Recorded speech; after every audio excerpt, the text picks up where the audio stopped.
안녕하세요, 여러분. 오늘은 우리가 살아가면서 한 번쯤은 경험하게 되는 순간에 대해 이야기해 보려고 합니다. 바로 삶의 방향을 잃었을 때 어떻게 하나님의 길을 찾을 수 있는지에 대한 이야기입니다. 혹시 지금 이 영상을 보고 계신 분 중에 앞길이 막막하게 느껴지거나 어디로 가야 할지 모르겠다는 생각이 드시는 분이 계신가요? 걱정하지 마세요.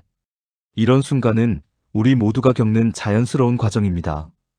그리고 이 순간이야말로 하나님께서 우리에게 더 깊은 신앙을 허락하시는 특별한 때일 수도 있습니다. 방향 감각을 잃는 것은 자연스러운 일. 먼저 이해해야 할 것은 삶의 방향을 잃는 것이 결코 실패나 죄가 아니라는 점입니다. 성경을 보면 하나님께서 사용하신 많은 인물들이 비슷한 경험을 했습니다. 모세는 이집트 왕자에서 광야의 목자가 되었고 40년이라는 긴 시간을 보낸 후에야 하나님의 부르심을 받았습니다. 다윗은 기름 부음을 받은 후에도 사울에게 쫓기며 동굴에서 숨어 지내야 했습니다. 바울은 다메섹 도상에서 예수님을 만난 후 아라비아 광야에서 3년간 머물며 하나님의 뜻을 깨달아가야 했습니다. 이들의 공통점은 무엇일까요? 바로 방향 감각을 잃은 그 시간들이 하나님께서 그들을 준비시키시는 소중한 과정이었다는 것입니다. 때로는 우리가 멈춰 서야 하나님의 음성을 더 선명하게 들을 수 있습니다. 하나님의 길을 찾는 첫 번째 방법, 기도를 통한 소통. 하나님의 길을 찾는 가장 기본적이면서도 중요한 방법은 바로 기도입니다. 하지만 여기서 말하는 기도는 단순히 우리의 요청사항을 나열하는 기도가 아닙니다. 진정한 기도는 하나님과의 대화입니다. 우리의 마음을 솔직하게 털어놓고 하나님의 음성을 듣기 위해 조용히 기다리는 시간입니다.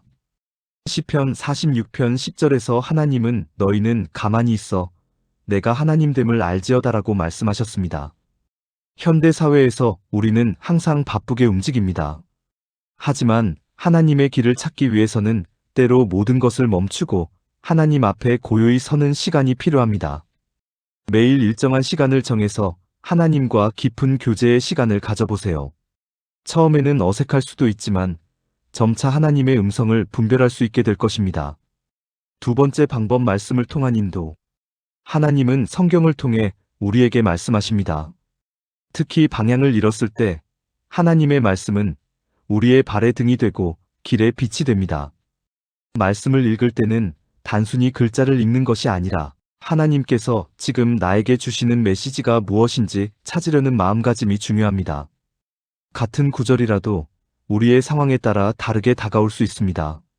예를 들어 예레미야 29장 11절, 여호와의 말씀이니라 너희를 향한 나의 생각을 내가 아나니 평안이요 재앙이 아니니라 너희에게 미래와 희망을 주는 것이니라 라는 말씀은 방향을 잃었을 때 큰 위로가 됩니다. 하나님께서는 우리의 미래를 아시고 선한 계획을 가지고 계신다는 확신을 주기 때문입니다. 또한 잠언 3장 5-6절 너는 마음을 다하여 여호와를 신뢰하고 내 명철을 의지하지 말라 너는 범사의 그를 인정하라. 그리하면 내 길을 지도하시리라는 말씀도 우리에게 중요한 지침을 줍니다. 우리의 제한된 지혜보다는 하나님을 신뢰하라는 것입니다. 세 번째 방법, 공동체를 통한 확인. 하나님은 개인적으로도 역사하시지만 공동체를 통해서도 우리를 인도하십니다. 믿음의 선배들이나 동역자들과 나누는 대화를 통해 하나님의 뜻을 더 명확히 알 수 있습니다. 때로는 우리가 혼자서는 보지 못하는 것들을 다른 사람들이 볼 수 있습니다. 또한 우리가 받은 감동이나 인도하심이 성경적인지 하나님의 뜻에 합당한지를 분별하는 데에도 공동체의 도움이 필요합니다. 교회 공동체, 소그룹 또는 신뢰할 만한 믿음의 동역자들과 함께 기도하고 나누는 시간을 가져보세요. 그들의 조언과 기도가 여러분에게 새로운 관점을 제공할 수 있을 것입니다. 네 번째 방법, 순종을 통한 경험. 하나님의 길을 찾는 것은 한 번에 모든 것이 명확해지는 것이 아닙니다. 대부분의 경우 하나님은 우리에게 한 걸음씩 길을 보여주십니다. 그리고 그 한 걸음에 순종할 때 다음 걸음을 보여주시는 것이 하나님의 방식입니다. 때로는 우리가 이해할 수 없는 상황들이 펼쳐질 수도 있습니다. 하지만 하나님의 생각은 우리의 생각과 다르고 하나님의 길은 우리의 길과 다릅니다. 이사야 55장 8-9절에서 하나님은 이렇게 말씀하셨습니다. 내 생각은 너희의 생각과 다르며 내 길은 너희의 길과 다름이니라. 이는 하늘이 땅보다 높음같이 내 길은 너희의 길보다 높으며 내 생각은 너희의 생각보다 높음이니라. 순종은 때로 두려울 수 있습니다. 하지만 순종을 통해 우리는 하나님의 신실하심을 경험하게 되고 그 경험을 통해 더욱 하나님을 신뢰하게 됩니다. 다섯 번째 방법, 인내를 통한 기다림. 현대 사회는 모든 것을 빠르게 해결하려고 합니다. 하지만 하나님의 시간은 우리의 시간과 다릅니다.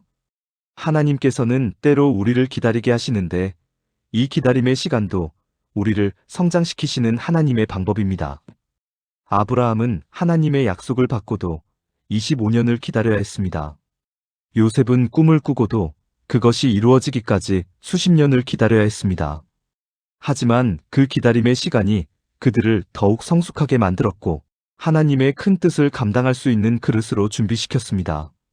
기다림이 힘들 때는 전도서 3장 1절을 기억해 보세요. 천하의 범사가 기한이 있고 모든 목적이 이룰 때가 있나니 하나님께서는 가장 합당한 때에 가장 좋은 것으로 우리를 인도하실 것입니다.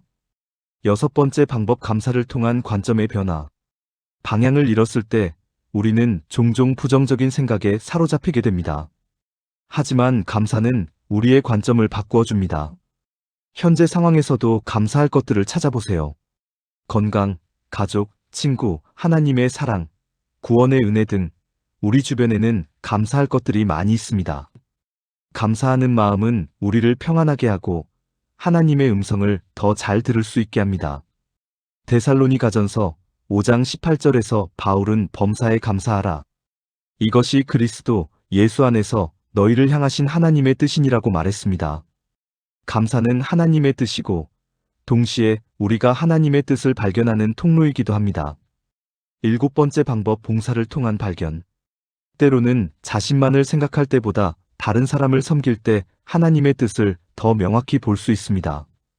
봉사를 통해 우리는 하나님의 마음을 경험하고 동시에 우리의 은사와 부르심을 발견할 수 있습니다. 예수님께서도 너희 중에 누구든지 크고자 하는 자는 너희를 섬기는 자가 되고 너희 중에 누구든지 으뜸이 되고자 하는 자는 모든 사람의 종이 되어야 하리라고 말씀하셨습니다. 섬김을 통해 우리는 하나님께서 원하시는 삶의 방향을 찾을 수 있습니다. 결론, 하나님은 우리의 길을 아신다. 사랑하는 여러분, 지금 방향을 잃고 헤매고 계신다면 낙심하지 마세요. 하나님께서는 여러분의 현재 상황을 아시고 여러분을 향한 선한 계획을 가지고 계십니다. 기도하며 하나님과 교제하고 말씀을 통해 인도받으며 공동체와 함께 분별하고 한 걸음씩 순종하며 인내로 기다리고 감사의 마음을 가지며 섬김을 실천해 보세요. 이 모든 과정을 통해 하나님께서는 여러분에게 분명한 길을 보여주실 것입니다. 시편 23편 3절에서 다윗은 내 영혼을 소생시키시고 자기 이름을 위하여 의의 길로 인도하시는도다라고 고백했습니다. 하나님은 우리를 의의 길로 인도하시는 선한 목자이십니다. 오늘 이 말씀이 여러분에게 위로와 소망이 되었기를 바랍니다. 그리고 이 영상이 도움이 되셨다면 구독 버튼을 눌러주시고 좋아요와 함께 댓글로 여러분의 간증이나 궁금한 점을 나눠주세요. 여러분의 작은 관심과 참여가 더 많은 분들에게 하나님의 사랑을 전하는 통로가 됩니다. 다음에도 더 좋은 내용으로 찾아뵙겠습니다. 하나님의 평강이 여러분과 함께하기를 축복합니다.